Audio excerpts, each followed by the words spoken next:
Good morning and Happy New Year to everyone. Richard here at Calvin Wazoo. I didn't do anything special for New Year's. I haven't done like the New Year thing in quite a long time. I was up until midnight and after because I was listening to records. And I'm not often up that late.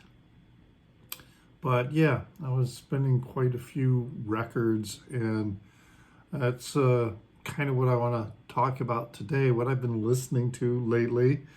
No needle drops because that just, kind of makes things long. And, a lot of what I'm going to show I've talked about before. It's very familiar.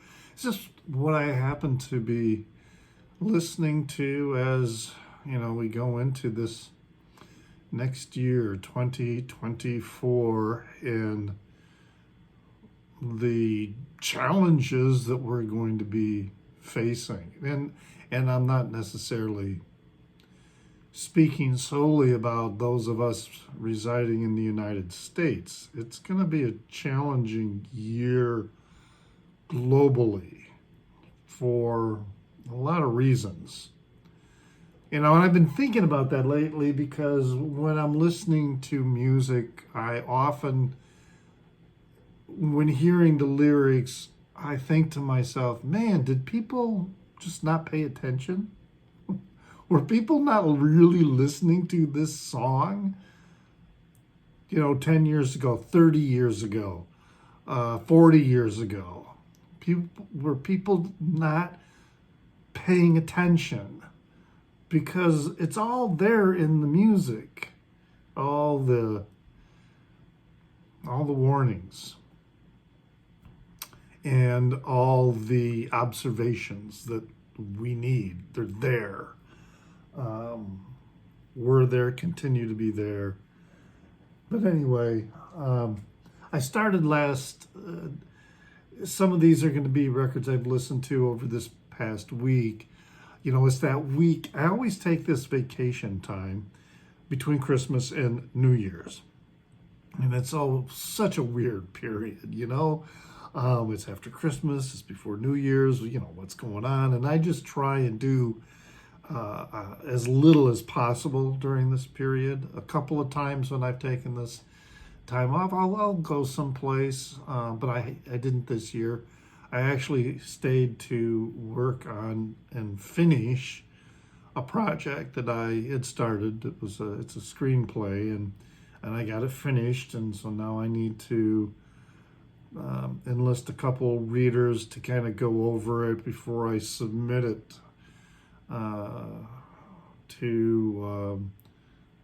submit it for a contest. But so I got that done, and one more day before going back to work. Yeah, okay.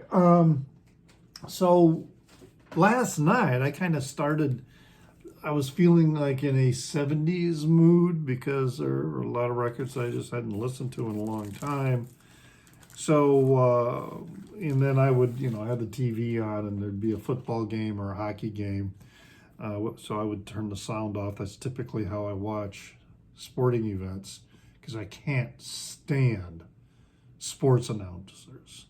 They are just irritating no end. About the only sport I can tolerate them, and have the sound on while I'm watching is hockey because the action is so fast. They don't have time to talk stupid stuff. They save that for the intermissions, which of course then I turn the sound off, play a record. But anyway, it'd go off about that because, man, it's like Blackhawks are having a terrible time this season, and Connor Bedard is a fantastic player, but he's not the entire team. Anyway, so one of the records was, the Beatles, self-titled, also known as the White Album. This is a mono copy I have. And I listened to it from start to finish. I really like everything on this record. And I do need to get a new copy because my side 4 has a scratch on it. It's audible. And yeah, I don't know how I got it. I'm almost thinking that it was there when I bought the record.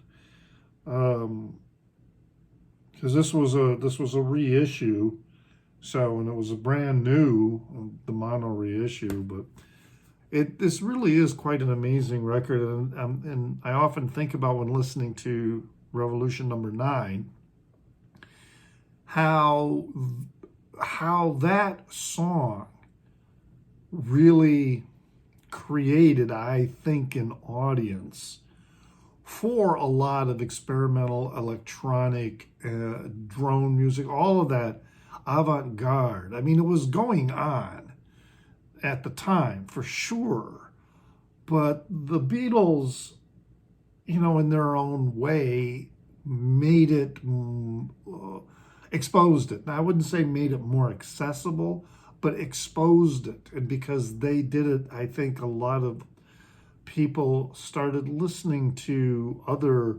musical artists who primarily focused on that type of music. I mean, the Beatles just had this way of creating wonderful songs that aren't too long. They're just the right length. Even when you've got simple little, simple songs like Honey Pie or, some of the, what's the other really short song? Cry Baby Cry. But yeah, this is what I was kind of listening to and, thinking about, okay, I got, some 70s records that I want to listen to, but I kind of moved around. But I did end up pulling out, let's see, this one. Oh, Neil Young's Psychedelic Pill. I hadn't listened to this in such a long time. I did not listen to the whole album. I only listened to sides 1 and 2, which has the extended version of Drifting Back, and then the alternate mix of the title song, Psychedelic Pill. But yeah, a great album. Certainly one that escalated in price after its release. Neil Young has always been part of my musical life, ever since I was in junior high school, even. Probably the first album I ever listened to of his was Harvest. And he's got so many releases. And I'm even starting to develop an interest and appreciation for the Geffen years. I'm re-exploring those releases. I mean, they're not going to become favorites. They're definitely not favorites for me, but I am looking at them or I should say I am listening to them with as unprejudiced an ear that I can. And, some of it I'm finding, quite interesting. This album, I also pulled out, Over-Nite Sensation, the new reissue, with all the extended material. This is an original on the Discreet label. I'm like, I'm a Zappa fan, and I used to consider myself a completist with his material, but I'm getting to a point now where with some of the new releases, to me, they're just cash grabs. even though a lot of the material is really quite interesting and good, but at the same time, it's really nothing new. And yeah, there's the release of all the vault material and live material. You know, and that's all great, but I guess I'm just not that obsessed with it. And so when the reissue and the whole package deal came out for Over-Nite Sensation, I didn't jump on it. I let it pass by. And of course, the color variant for the vinyl is sold out, I guess. But even then, I'm just not sure. But this is such a great album, too. I mean, two of my favorite Zappa guitar solos that are within songs as opposed to just recorded solos are, from this album was Zombie Wolf and Montana. And just everything about the record is so, even Dynamo Hum which is just kind of typical Zappa kind of prurient and sophomoric. But, you listen to that funky groove line that he lays down with his guitar throughout that song. It's really, really, really quite good. So, yeah. I mean, I certainly love Zappa's work, and I certainly understand how many people have difficulty with it because of the content, particularly the lyrical content, let alone the musical content. But, whatever. I'm not going to set myself up as a defender of his material. I like the majority of his material, and I still think he was a brilliant composer. I think of him more as a composer than a rock star. I mean, he really was, and his guitar playing was just fantastic. I kind of jumped out of the 70s because I ended up pulling out this one here, R.E.M. Life's Rich Pageant, which is from 1986. And this, I forgot how good this record is. This is really, right from the opening track, Begin to Begin. It's not Begin to Begin. But just really, really strong opening song. I just love that. So many deep tracks on here. Of course, it's got Fall on Me, which was a big hit of theirs. But there's just so many really good deep tracks on this record. Yeah, Life's Rich Pageant. This is a reissue. I don't have an original of theirs. I was kind of I won't say I was a latecomer to R.E.M. I was living in the mountains of New Mexico at the time, working at a private school. So and of course this was in the 80s. So we're there's no streaming going on. There was no, I guess there was MTV, but I lived in the mountains, didn't watch TV, couldn't get TV. And my visits to record stores are pretty limited. But anyway, I became aware of them because of another counselor who worked at the school. Was listening to them. And so I remember picking up the compilation Eponymous, and I really, really enjoyed listening to that. And then I kind of went forward. I didn't go backwards. So I would pick up stuff as they would release new material, such as, Green and the subsequent albums. And then it was only more recently, I would go back and start listening to the earlier material, which I have found just absolutely remarkable. Again, because of the deeper tracks, the songs besides what I knew about from, eponymous.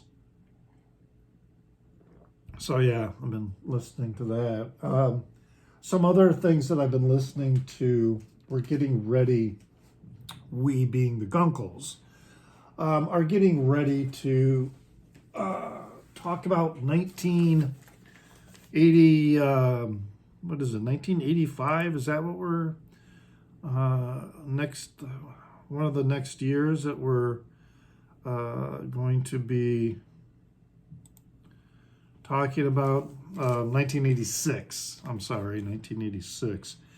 So I've been pulling out records that I have from 1986 and listening to them, and that I haven't heard in a long time. I mean, one of them being their Big Black with Atomizer. Yeah, very good record. Not one I listen to all that much.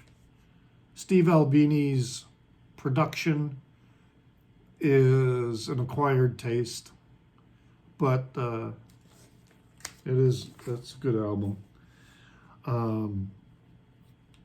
Almost, I guess you could call it industrial punk as opposed to straight up punk. Then this one, Spiral Insana by Nurse with Wound. This is one that it's a 2-record set, but when I pulled it out and I listened to it, I did listen to it from start to finish. And it's just, I was in the right mood when I pulled it and put it on the turntable, because Nurse with Wound is, Nurse with Wound is Nurse with Wound, it's not necessarily for everybody, but the pieces that they have composed and present really are incredible. And like I say, I was definitely in the right mood. Of course, this is a reissue because any OGs are probably so expensive I would never be able to afford them. This was is a 2-record set from 1986 that I was listening to also. O Telento de Joao Gilberto. So we're talking Brazilian bossa nova, samba, a lot of really good songs on here, all very short songs. So, we're talking about, let me see here, 7, 8, but yeah, 7 songs per side, 8 songs per side.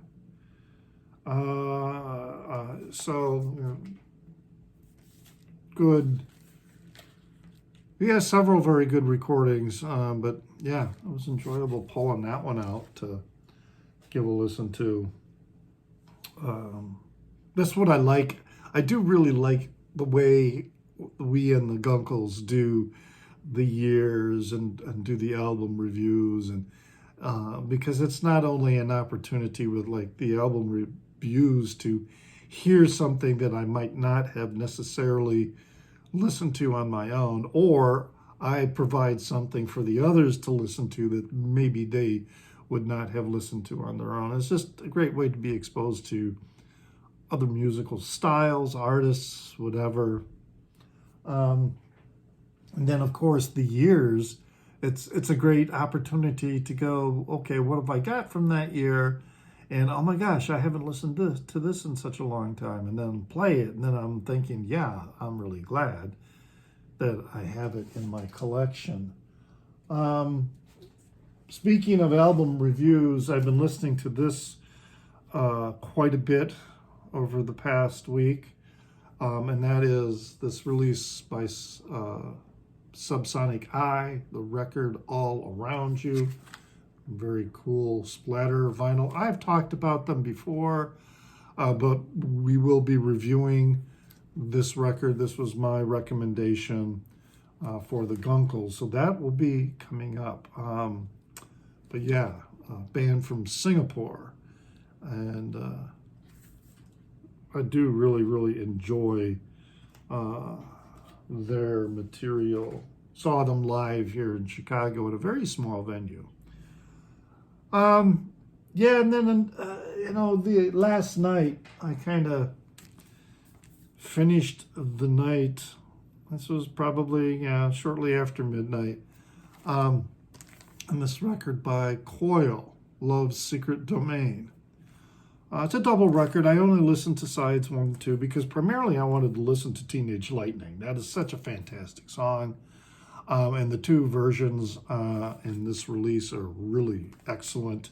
It's a very cool kind of, I don't know, kind of a burnt orange or somewhat brown swirl, kind of smoky vinyl. I don't know what the hell they call it these days.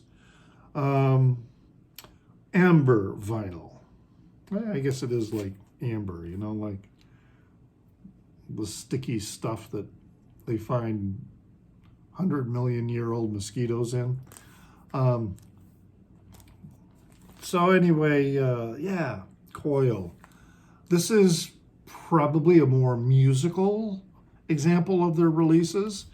Many of their other releases are very drone and industrial sounding, not necessarily something that you would immediately use the term musical to describe, although I find even with that material with Coil, there is, you listen closely enough, there is a theme, musical theme, and there is some development going on with some pieces that might just sound repetitive to you. Yeah, this is I'm a really big fan of Coil.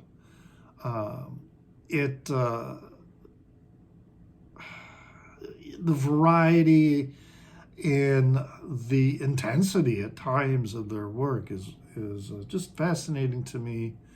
I'm really thankful that I've heard Stunty talk about Coil so much. Nurse with Wound too is pretty much how I found out about that project, but Coil, yes, is just such a variety of content that they've released. Much of it, in terms of its original form, very collectible and very expensive. But there have been some reissues coming out, and they're really excellent reissues. They sound really good. So here we are in 2024. Yeah, so what have you done? This other year over and the new one has begun. We'll see what 2024 is going to turn out. As I said earlier at the start, we all have work to do. This is going to be a really important year, not just for the United States, but I believe for the entire world. Will we stand up effectively to the forces that with each day grow in their dominance, and just getting closer to full-blown dominance? And it's really, wow, it just blows my mind to hear some people when they talk about these political wins and they say it's a good thing, and they just don't understand that once these folks get in power, they don't care about you anymore. They only care about themselves. So, yeah, 2024 is going to be an interesting year. And I hope it's an excellent year for you all. And I hope that the year goes as well as it can for you. I mean, there's always going to be days and times and periods when, things aren't so great. That happens. That's life. But each day is a new one. It doesn't have to be a nice day, just the only one you've got, and it's coming, ready or not. So with that, I'll remind you once again to pray for the people inside your head, for they won't be there when you're dead.